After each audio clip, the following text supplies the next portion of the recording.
Jasa Marga soal kecepatan.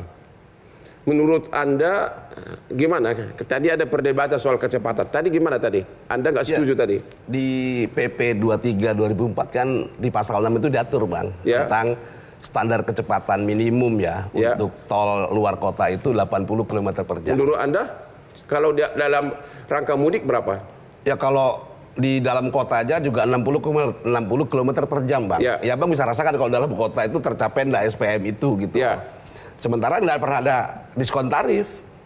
Walaupun SPM-nya tidak terpenuhi gitu. Nah ini sebenarnya jadi catatan. Jasa Marga gimana? Diskon tarif lagi gimana nih? Ya tadi diskon itu merupakan salah satu langkah untuk bisa mendiskusikan lain Terkait kecepatan sendiri data yang kami miliki Bang sebenarnya selama periode mudik kemarin kami menjaga supaya bisa kalau visi rasio itu film capacity per rasionya itu kita jaga maksimal 0,7 karena kalau 0,8 itu udah optimal, 1 itu stuck gitu Nah, kami komitmen untuk bisa menjaga maksimum visi rasio 0,7. Ada skenario-skenario yang kami lakukan. Kalau tidak dilakukan apa-apa itu bisa 1, sekian dengan adanya survei mobilisasi pergerakan selama periode mudik itu bisa 1,1 atau 1,2. Yang paling parah macetnya tol itu di mana? Di Jakarta Cikampek itu bisa sampai 1,1, 1,2 kalau tidak dilakukan apapun. Makanya ada langkah-langkah kami bersama perhubungan juga dengan Kakor Lantas ada rekayasa lalu lintas yang diupayakan. Kita dukung. Tadi ada pembatasan angkutan barang, ganjil genap, lalu ada kontraflow, one way, ada indikator-indikator yang kami siapkan berdasarkan data dan juga teknologi dari traffic counting yang kami miliki di CCTV yang tersebar di seluruh jalan tol itu menjadi data informasi. Lalu apabila sudah lewat garisnya nih, ini waktunya untuk 1 lajur kontraflow, lalu kami akan koordinasi dengan Kakor Lantas untuk bisa dilakukan. Di pengalaman tahun-tahun sebelumnya, maksimum paling lama pernah pengendara itu di jalan tol stuck nggak bisa bergerak berapa lama? Yang pernah kejadian? Saya nggak ingat malah terakhir itu kira-kira Brexit dulu yang itu udah lama. Iya, itu yang data yang saya miliki nih untuk di kecepatan kendaraan rata-rata dari Jakarta Semarang pada saat periode mudik itu 73,8 km per jam. Bahkan waktu tempuhnya pada saat arus mudik itu 6 jam 7 menit. Begitu juga kalau arus balik itu tahun lalu kecepatan kendaraan rata-ratanya. Tapi itu belum menjawab kira-kira maksimum pernah berapa jam di jalan tol stuck gitu loh. Nggak bisa ngapa-ngapain gitu loh. Kira-kira yang pernah kejadian. Jangan bilang ukuran, pusing kita kalau dengar rumus-rumus begitu. Maksimum kira-kira pernah, biar ini antisipasi. Perlu nggak bawa makanan, kalau naik motor perlu bawa minuman, bawa apa lagi kira-kira?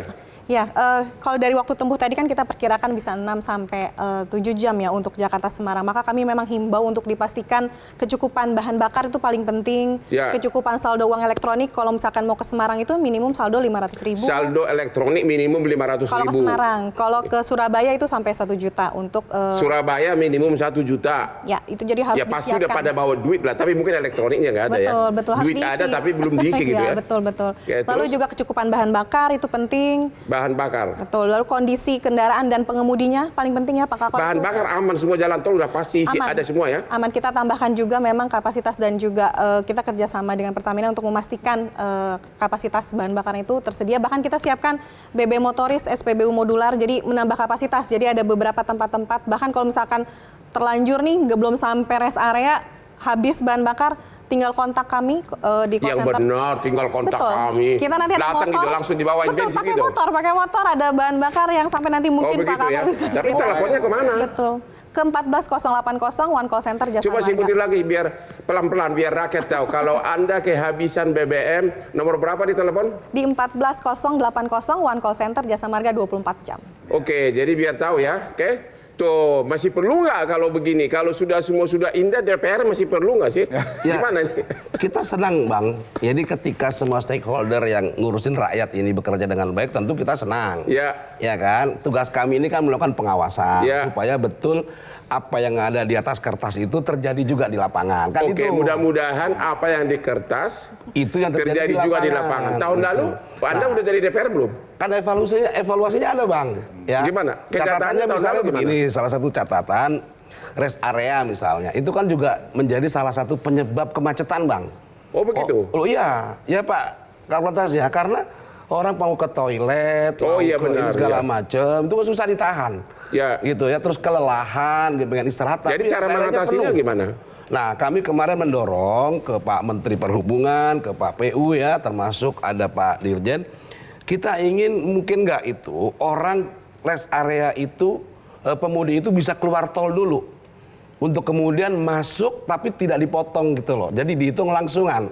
Ya seperti itu ya. Bisa. Nah, iya, makanya itu jadi salah satu Emang ada alternatif, Bang. pintu keluarnya? Ada, Bang, bisa. Nah, itu supaya tadi kan dibilang sama Bu Lise ya, ini kan terusan, Bang. Ya. Nah, orang kalau udah kepepet, Bang. Sementara rest area lumayan jauh, dia bisa keluar dulu lah. Ya. Nanti biar bisa masuk lagi isi BBM. Oh, gitu. Atau Bakal istirahat terjadi itu sebentar, atau gitu. atau baru wacana? Kita sarankan seperti itu. Ya, Iya, gimana? Itu Jadi kalau Kan tarif, mereka yang betul. yang ngutip dia. jadi tarif itu sudah terintegrasi di Trans Jawa. Jadi pengguna jalan tol tuh bayar berdasarkan jarak tempuhnya. Ya. Jadi nggak masalah kalau dia keluar nanti masuk lagi, itu dia akan bayar sepanjang tempuh yang jarak yang sudah mereka lalui. Begitu ya? Betul. Itu Bahkan kemarin hasil dari kita, ini ya, Bang, Komisi mungkin 5. menambahkan untuk terkait rest area sendiri, kami juga bekerja sama dengan pemerintah daerah. Kita tambahkan rest area fungsional. Jadi kantor-kantor cabang kami, kantor gerbang itu bisa digunakan sebagai rest area fungsional. Dan kami juga berkoordinasi dengan pemerintah. Mungkin kantor-kantor pemerintah daerah bisa dimanfaatkan juga sementara sebagai rest area fungsional. Terima kasih, kita istirahat dulu. Cukup menarik sindiran dari DPR kita. Jangan yang tertulis di kertas tidak sesuai kenyataan. Kembali lagi di Hot Room. Jelajahi cara baru mendapatkan informasi. Download Metro TV Extend sekarang.